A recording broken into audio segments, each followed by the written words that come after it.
জামাইকে নাকি খেতে দিতে লাগে প্রসাদ বট পাতার মধ্যে। তো হ্যালো এভরিওয়ান, আমি মিষ্টু চলে আসলাম নতুন একটা ব্লগ নিয়ে।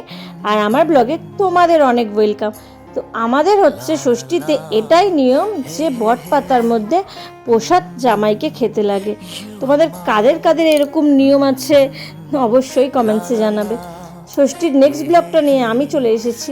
দেখো মা কত কিছু রান্না করেছিল, মাছের মাথা দিয়ে ডাল, ইলিশ মাছের মাথা দিয়ে কচুর শাক, আমের চাটনি আর ভাপা, বোয়ালের ঝাল,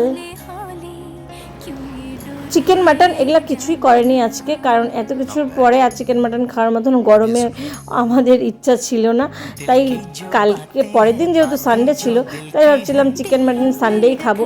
প্রথমে দেখো মা ওকে সুতা বেঁধে শার্টের জল দিয়ে দিয়েছিল। তারপরে যেহেতু মা পূজা করেছে, মাকে তো কেউ দেয়নি, আর আমি তারপরে গিয়ে মাকেও সুতা বেঁধে শার্টের জল দিলাম, দিদাকেও সুতা বেঁধে শার্টের জল দিলাম। আর এই করতে করতে 4টা বেজে গেছিলো। এখন ও খেতে বসেছে, আর জানোই তো খেতে বসলে ভিডিও করা যায় না, ওটা পছন্দ করে না। তো তোমাদেরও যদি এরকম সমস্যা থাকে তাহলে অবশ্যই সেটা জানাবে। তো ও খাচ্ছিল আর আমি চুপি চুপি ভিডিও করছিলাম। ব্লগটা তোমাদের কেমন লাগলো অবশ্যই কমেন্টসে জানাবে। ভালো লাগলে একটা লাইক আর একটা কমেন্ট করো। নেক্সট ব্লগে আবার দেখাবে। টাটা।